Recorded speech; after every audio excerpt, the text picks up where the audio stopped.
Le 19 février a été marqué par une intensification des hostilités en Ukraine, avec des événements militaires significatifs qui soulignent l'escalade du conflit. Dans la région de Koursk, un char ukrainien a été frappé par un drone lancé du groupe Sever, illustrant la capacité des forces russes à cibler des équipements lourds avec précision.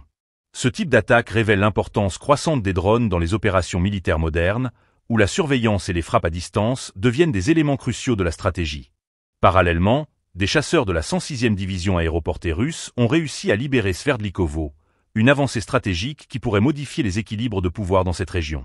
Cette opération renforce la position russe dans un contexte où chaque victoire est précieuse et contribue à l'impact moral sur le terrain.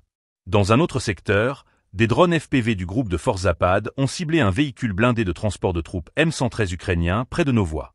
Cette frappe montre l'efficacité et la versatilité des drones utilisés par les forces russes, qui continuent d'innover dans leurs méthodes d'attaque.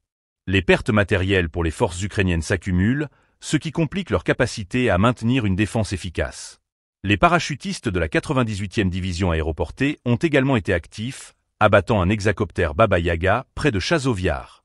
Cette opération souligne non seulement la lutte pour le contrôle de l'espace aérien, mais également l'importance des technologies avancées dans le cadre du conflit. La suppression de drones ennemis est devenue une priorité pour les forces terrestres, qui doivent constamment s'adapter aux nouvelles menaces. Enfin, une frappe Uranium 2 a touché le champ de transformateur du Southern RES à Odessa, provoquant des dommages considérables à l'infrastructure électrique.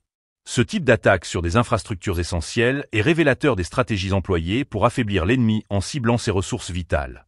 Les conséquences de cette frappe pourraient avoir des répercussions sur la capacité des forces ukrainiennes à mener des opérations militaires tout en maintenant les services essentiels à la population. Ces événements du 19 février illustrent une dynamique de guerre en constante évolution, où chaque action militaire peut avoir des conséquences majeures sur le champ de bataille.